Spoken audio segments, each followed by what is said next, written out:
नाजरीन, एक बादशाह था जिसकी 7 बेटियां थीं। एक दिन बादशाह बेहद खुश हुआ और अपनी सातों बेटियों को बुलवाया और कहने लगा, मैं तुम सबसे एक सवाल करूंगा। अगर मुझे तुम्हारा जवाब अच्छा लगा तो तुम्हें तुम्हारी पसंद का इनाम दिया जाएगा। सब कतार में खड़ी हो जाओ और बताओ कि तुम किसका दिया खाती हो और किसका दिया पहनती हो।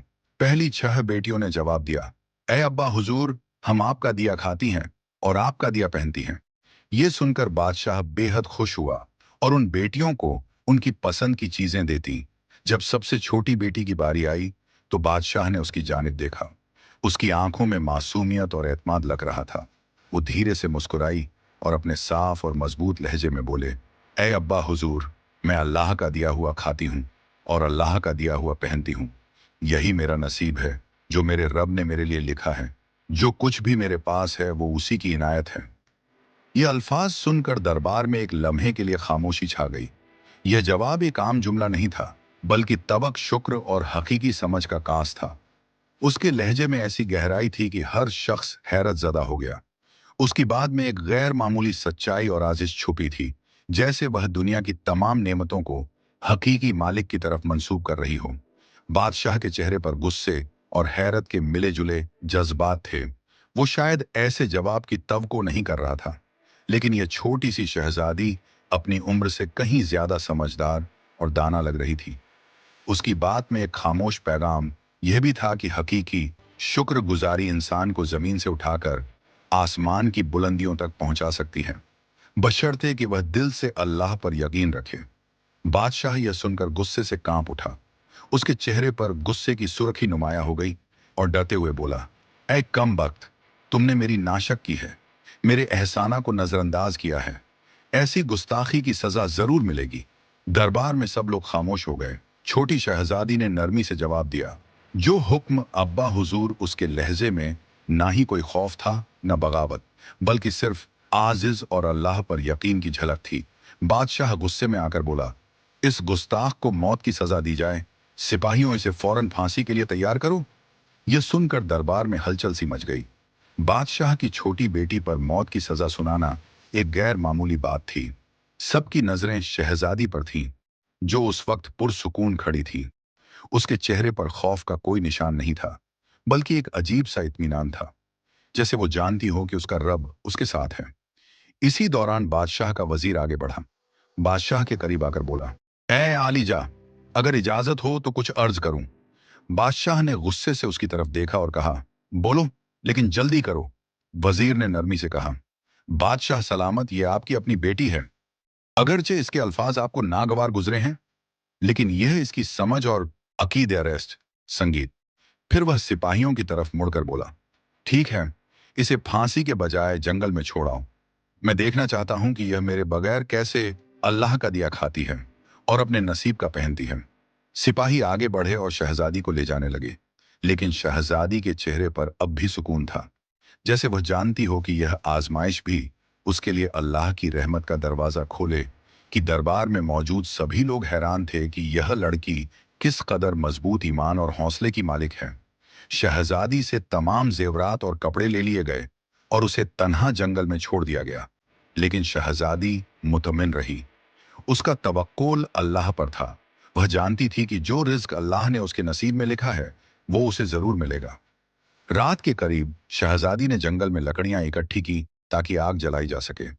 लकड़ियां तलाश करते करते उसने एक झोपड़ी देखी, जिसके बाहर एक बकरी बंधी हुई थी और अंदर से किसी के खांसने की आवाज आ रही थी। शहजादी ने झोपड़ी के अंदर जाकर देखा तो वहां एक बीमार बुजुर्ग चारपाई पर लेटा हुआ था। वह पानी पानी पुकार रहा था। शहजादी ने मटके से पानी निकाला और बुजुर्ग को पिला दिया। झोपड़ी की सफाई भी की। बुजुर्ग ने पूछा, बेटी, तुम कौन हो और इतने बड़े जंगल में अकेली क्या कर रही हो? शहजादी ने अपना सारा हाल बयान कर दिया। सुबह के वक्त बुजुर्ग ने कहा, मैं शहर काम पर जा रहा हूं और 7-8 दिन के बाद वापस आऊंगा। तुम यहीं रहो। झोपड़ी में खाने पीने का सामान मौजूद है, साथ ही नदी है, पानी भर लेना, बकरी का दूध भी निकाल लेना। यह कहकर बुजुर्ग चला गया। जब रात होती तो शहजादी बकरी का दूध निकालकर आधा अपने लिए रख लेती है और आधा दूध एक बर्तन में डालकर झोपड़ी के बाहर रख देती है। उसका ख्याल होता है कि अगर कोई जानवर या परिंदा भूखा प्यासा होगा तो वो दूध पी लेगा। फिर वह इत्मीनान के साथ सो जाती है। सुबह सवेरे जब शहजादी की आंखें लती हैं, तो परिंदों की चहचहाहट और ठंडी हवा के झोंके उसे जगा देते हैं। वह धीरे से उठती है और झोपड़ी का दरवाजा खोलती है। जैसे ही वह बाहर कदम रखती है, उसकी नजरें बर्तन पर पड़ती हैं, जो खाली होता है। लेकिन बर्तन के पास एक अजीब सी रोशनी झिलमिलाती है। शहजादी करीब जाती है और देखती है कि वहां एक इंतहा कीमती लाल पड़ा है, जो सूरज की रोशनी में दमक रहा होता है। शहजादी हैरत और खुशी के मिले जुले जज बात के साथ लाल को उठाती है। ये देखकर उसके दिल में तज पैदा होता है कि यह लाल यहां आया कैसे। फिर उसकी नजर बर्तन के इर्द गिर्द जमीन पर पड़ती है, जहां सांप के निशानात साफ दिखाई देते हैं। उसके दिमाग में फौरन बचपन की एक कहानी गूंजती है, जो उसे उसकी दादी अम्मा ने सुनाई थी। दादी कहा करती थी, जब कोई सांप खुश होता है या किसी से मुतासिर होता है, तो वह अपनी खुशी के इजहार के तौर पर एक कीमती लाल उगल देता है, जो हीरों से भी ज्यादा कीमती होता है। यह ख्याल आते ही शहजादी के चेहरे पर एक मुस्कुराहट आ जाती है। वह सोचती है, शायद यह वही सांप था जो रात को दूध पीने आया होगा। वह भूखा और प्यासा था और दूध पीकर खुश हो गया। अपनी खुशी के इजहार के तौर पर उसने यह कीमती लाल यहां छोड़ दिया। शहजादी लाल को गौर से देखती है। उसकी चमक आंखों को खीरा कर देने वाली होती है। वो दिल में शुक्र अदा करती है और सोचती है, यह अल्लाह की तरफ से एक और निशानी है कि वो अपने बंदों को कभी अकेला नहीं छोड़ता। यह वाकया शहजादी के दिल में मजीद यकीन और सुकून पैदा कर देता है। वह सोचती है कि अगर नीयत साफ हो और दिल में रहम हो, तो अल्लाह अपने बंदों के लिए ऐसे रास्ते निकालता है जो इंसान की सोच से बाहर होते हैं। वह लाल को महफूज जगह पर रख देती है और दिल में अहद करती है कि आज रात फिर बर्तन में दूध रखेगी, यह देखने के लिए कि क्या यह मोजेजा दोबारा भी होता है या नहीं। यह एहसास कि उसकी मदद के लिए कुदरत खुद हरकत में आ चुकी है, शहजादी के दिल में एक नई उम्मीद और हौसला पैदा कर देता है। वह अपनी आजमाइश को अल्लाह की रहमत में बदलता हुआ देखती है और दिल ही दिल में मुस्कुराकर कहती है, अल्लाह का शुक्र है जिसने मेरे सब्र और तवक्को राय का नहीं जाने दिया। शहजादी यह सोचकर हैरान होती है और दिल में सोचती है कि शायद सांप भूखा और प्यासा था और दूध पीकर खुश हो गया। खुशी के आलम में उसने लाल उगल दिया।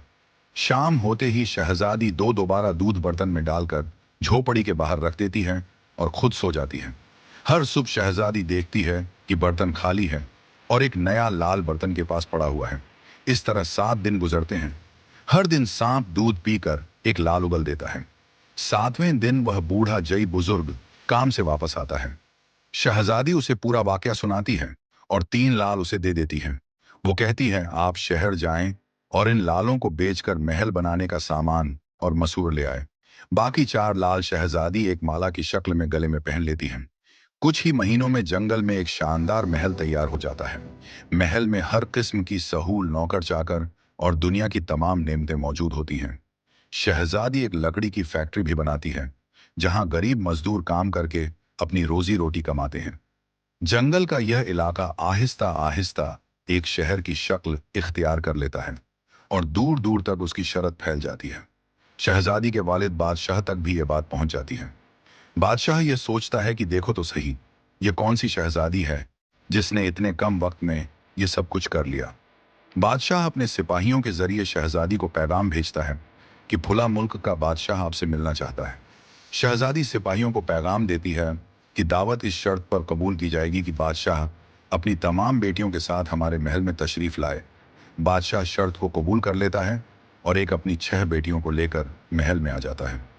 शहजादी नकाब करके अपने वालिद और बहनों से मुलाकात करती है और 7 रंग के खाने पेश करती है और हर खाने के साथ उसी रंग का लिबास और सेवरा पहन कर आती है। महल की शान शौकत और शहजादी के अंदाज को देखकर बादशाह बेहद मुतासिर होता है और आखिरकार यह कहने पर मजबूर हो जाता है, तुम मेरी बेटियों की जगह पर हो और मैं तुम्हारे इसरार पर अपनी तमाम बेटियों को लेकर आया हूं। फिर हमसे यह पर्दा किस बात का? शहजादी कहती है, ठीक है, मैं तैयार होकर आती हूँ। इस पर उसकी दूसरी बहनें आपस में बात करने लगती हैं कि इतने महंगे कपड़े पहने हुए हैं, इतने जेवरात पहने हुए हैं और कितना तैयार होकर आएगी। इतने में बादशाह देखता है कि एक सादा कपड़ों में एक लड़की आ रही है। बादशाह गौर करते हैं तो उन्हें पता चलता है कि यह तो उनकी अपनी ही बेटी है। वह हैरान होकर सोचते हैं, मैं तो समझ रहा था कि जंगल के जानवर इसे खा गए होंगे। जब मुझे इसकी फिक्र हुई थी तो मैंने सिपाहियों को जंगल में भेजा था, लेकिन उन्होंने कहा था कि वहां शहजादी का कोई पता नहीं है। फिर ये यहाँ कैसे? बादशाह अपनी बेटी से मिलकर बेहद खुश होते हैं। वो हैरत और मसरत के आलम में कहते हैं, बेटी, तुम कितनी खुशकिस्मत हो कि तुम्हें इतनी अजीम शहजादी के साथ रहने का मौका मिला। जाओ, उसे बुला कर लाओ। मैं तुम्हें उससे आज़ाद करवा दूंगा।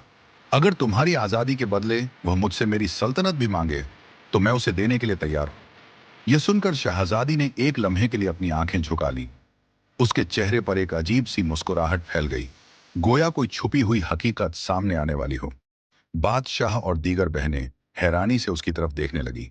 शहजादी ने सर उठाया और नरमी से कहा, अब्बा हुजूर, वह शहजादी कहीं दूर से नहीं बुलानी पड़ेगी। बादशाह ने उलझन से पूछा, क्यों? क्या वह करीब ही है?